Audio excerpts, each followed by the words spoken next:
Good morning प्यारे बच्चों। नवीन Rajasthan public school की ऑनलाइन क्लासेज में आपका हार्दिक स्वागत है। हम चैप्टर नंबर 3 आनुवांशिकी पढ़ रहे हैं बेटा, और इसके 3 लेक्चर हो चुके हैं। आज हम चौथा लेक्चर आपको पढ़ाने आया हूँ। तो तीसरे लेक्चर में मैंने आपको कुछ डिटेल बताई थी और उस डिटेल में से आपको कुछ क्वेश्चंस देके गया था।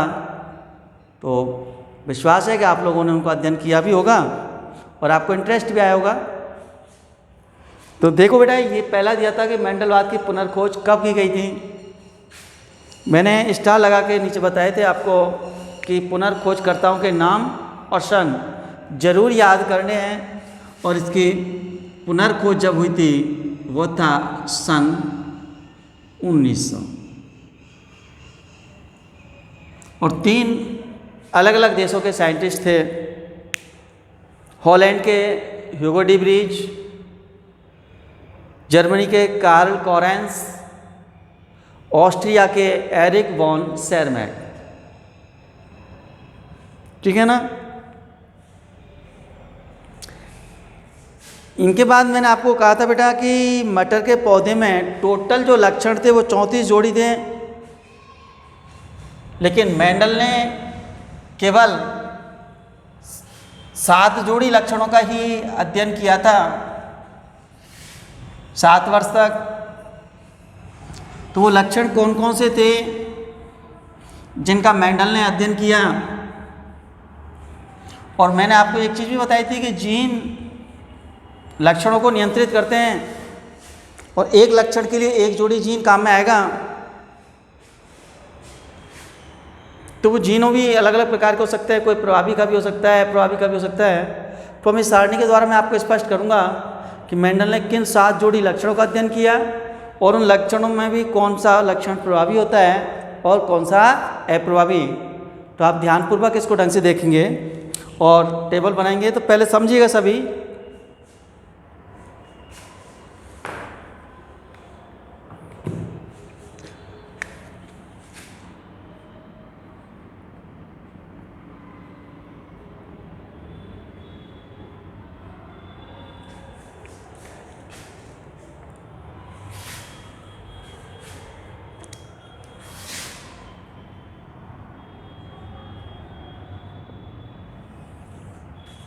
इसके बाद अगला आएगा पादप के लक्षण।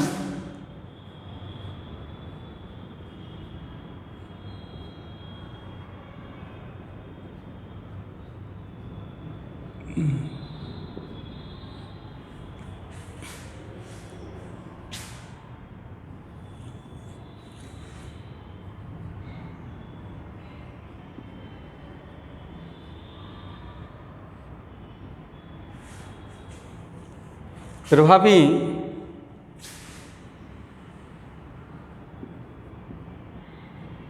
और अप्रभावी।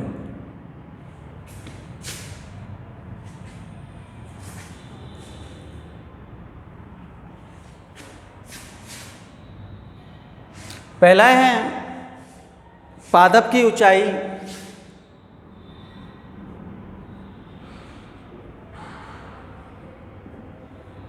पादप की ऊंचाई आप जानते हो, पादप की ऊंचाई 2 तरह की हो सकती है, कम या ज़्यादा। तो प्रभावी क्या होती है? लंबा। अगर पौधा लंबा है तो प्रभावी गुण है, और बौना है तो अप्रभावी।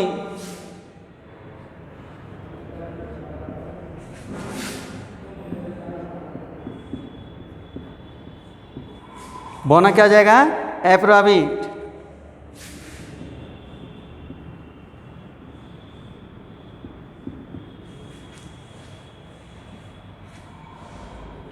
दूसरा जो लक्षण है पुष्प की स्थिति।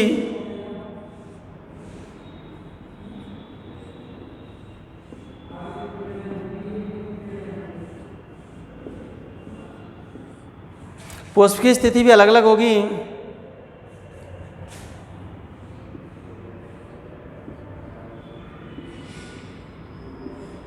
कक्षीय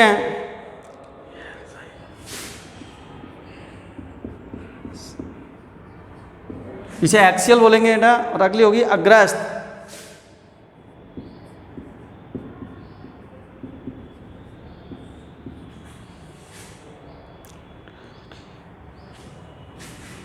टर्मिनल।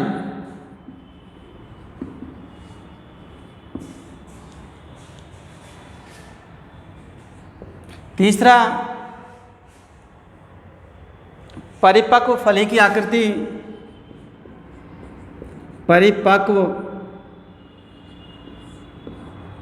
फली की आकृति। फली कैसी होती है? आपने देखा होगा कुछ फली जो आती है मटर की वो फूली हुई आती है, मोटी मोटी आती है, और कुछ कैसी आती हैं, पिचकी हुई। तो परिपक्व फली की आकृति में पहले आएगी फूली हुई,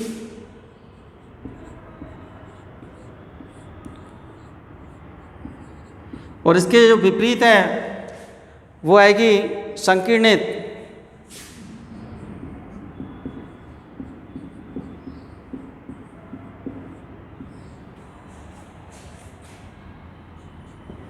फोर पॉइंट,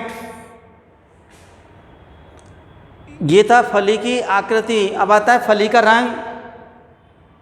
कुछ फली एकदम ग्रीन कलर की आती हैं और कुछ थोड़ी थोड़ी पीलापन पे होती हैं, तो आएगा परिपक्व फली का रंग।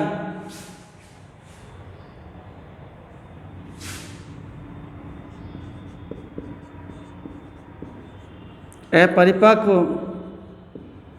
फली का रंग।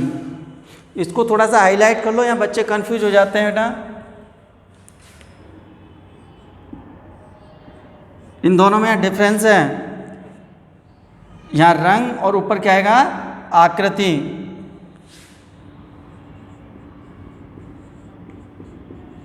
जो कलर चेंज करके लिख रहे हैं वो इसीलिए जिससे कि आपको इन पॉइंटों को विशेष ध्यान रखना है और उल्टा सीधा नहीं करना है। अगर फली हरी है तो प्रभावी, और यदि उसका कलर कैसा है, पीला, तो क्या होगा, अप्रभावी। फली के रंग के बाद पुष्प का रंग। पुष्प का रंग, पुष्प भी दो तरह के रंग के होते हैं बेटा इसमें। एक होता है बैंगनी और एक होता है सफ़ेद। जो बैंगनी कलर है वो प्रभावी है, और जो सफ़ेद है वो कैसा है, अप्रभावी। 6 जो पॉइंट आएगा, बीज की आकृति।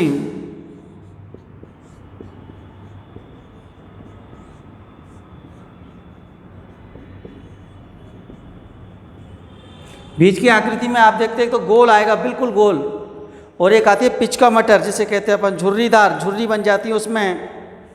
एक आती है बिल्कुल गोल यानी गोलाकार, दूसरी जिसे गांव में पिचका मटर बोलते हैं, पिचकी हुई, उस पर क्या है, झुर्री यानी सलवटें बन जाती हैं, तो होती है झुर्रीदार।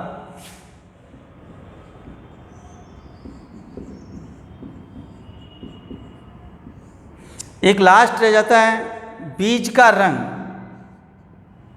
पहले आपने पढ़ा था फली का, और आप किसका पढ़ रहे हो, बीज का। इस चीज़ का भी विशेष ध्यान रखना। मैं इसको फिर वो हाईलाइट करने के लिए कलर चेंज कर रहा हूँ मैं। बीज का रंग, बीज,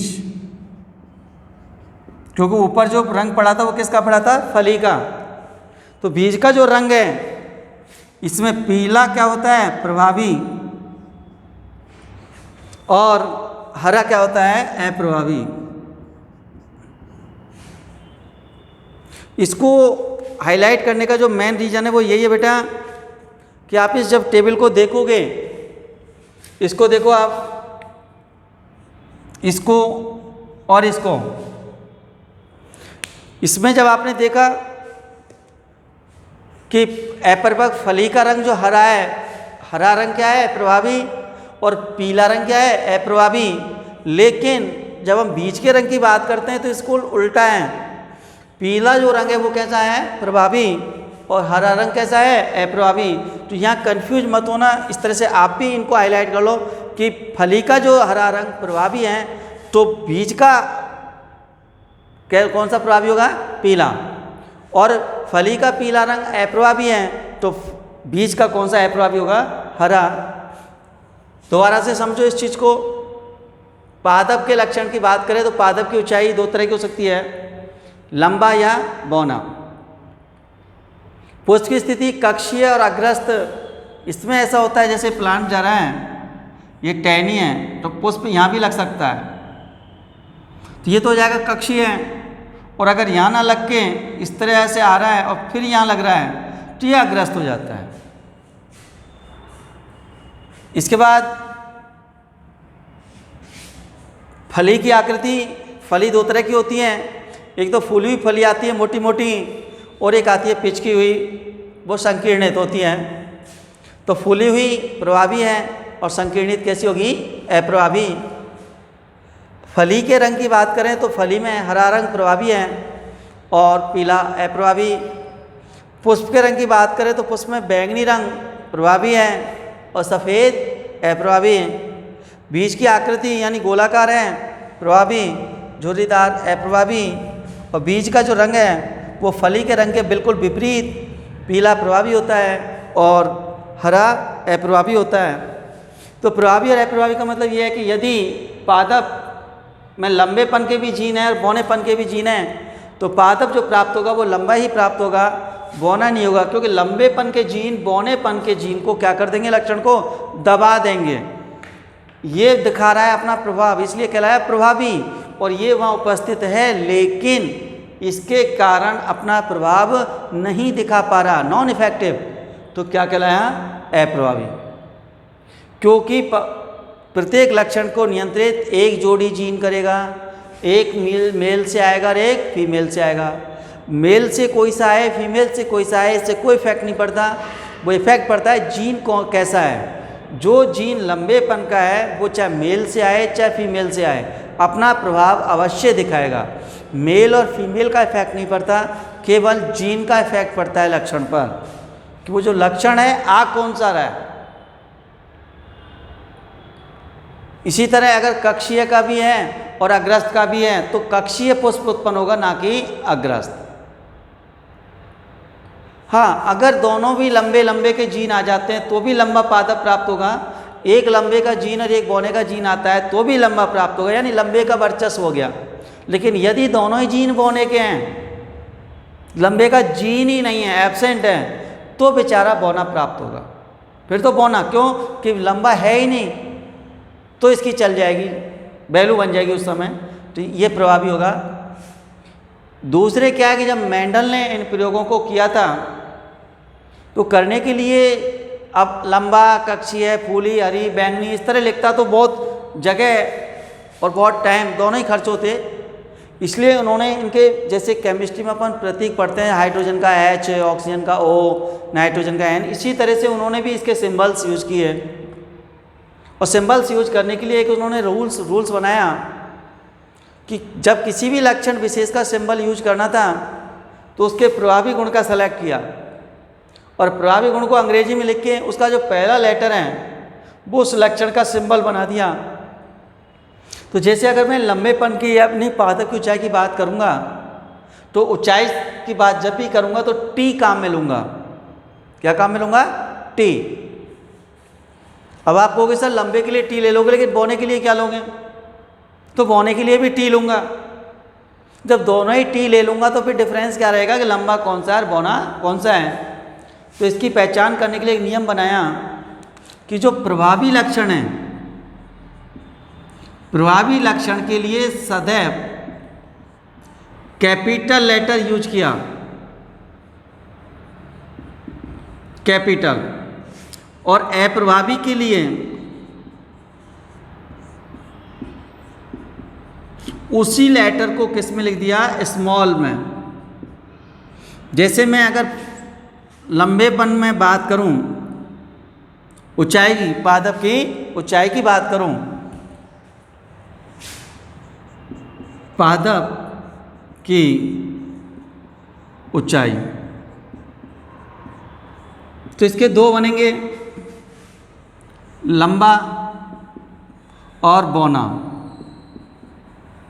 तो लंबे के लिए जो यूज करेंगे हम, वो यूज करेंगे कैपिटल टी, और बौने के लिए जो यूज करेंगे उसी कैपिटल की जगह स्मॉल टी यूज करेंगे।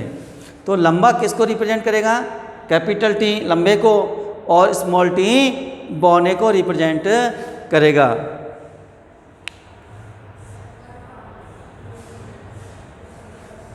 तो इस तरह से आपने देखा कि पादप की ऊंचाई के बाद आकृति, रंग, पुष्प का रंग, बीज की आकृति, बीज का रंग, ये सभी 7 लक्षण जो आपके सामने लिखे हुए हैं, मेंडल ने 7 वर्ष तक इनका उपयोग किया। इसके बाद मेंडल ने जो अपने प्रयोग किए उसमें कुछ शब्दावली है, जेनेटिक्स भी है उनकी। उस जेनेटिक्स के आधार पर किस तरह से उन्होंने कार्य किया, उस शब्दावली को आप लिखेंगे। पहला वर्ड आता है जीन। पहला वर्ड क्या आएगा? जीन। पहले आप ये एक बार उतार लीजिएगा इस टेबल को पूरी को।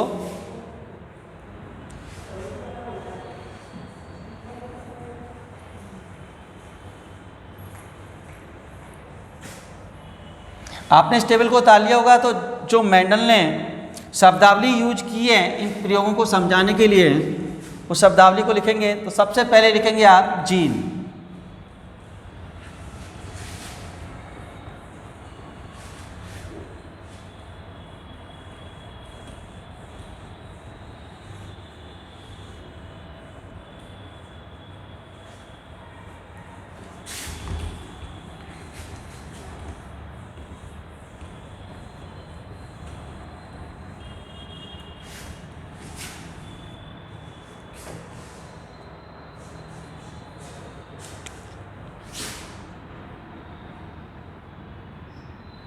शब्दावली का पहला पार्ट है जीन।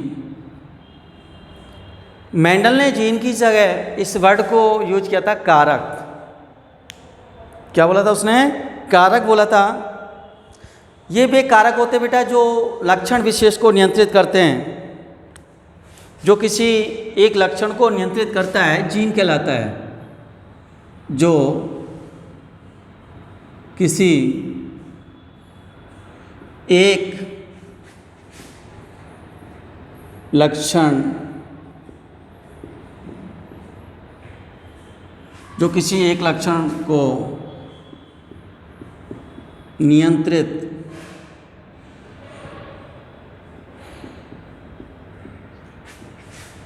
करने वाले कारक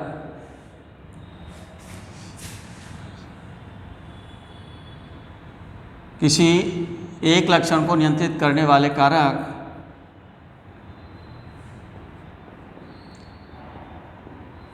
जीन कहलाते हैं।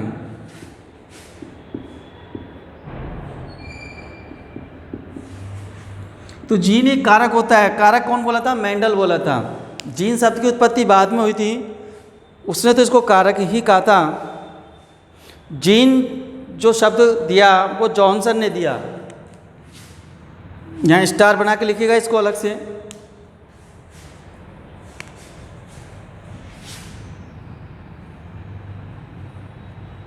कारक को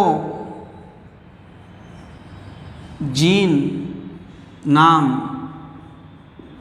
कौन देगा? जॉनसन।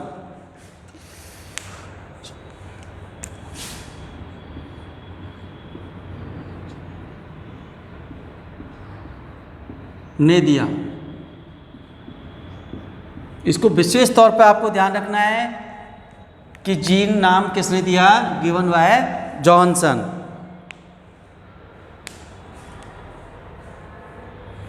एक लक्षण को 2 जोड़ी जीन नियंत्रित करते हैं। एक लक्षण को एक जोड़ी का मतलब 2 जीन नियंत्रित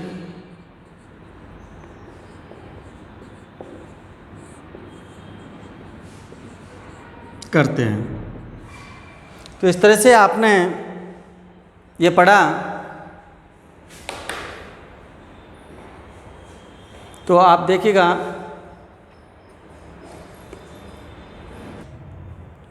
तो पहला प्रश्न लिखिएगा बेटा, मेंडल ने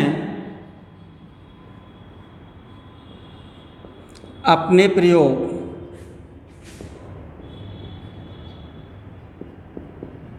किस पौधे पर किए। दूसरा, जीन नाम किसने दिया।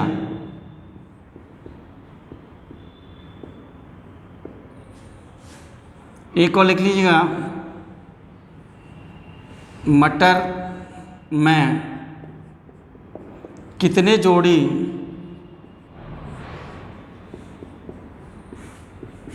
विपर्यासी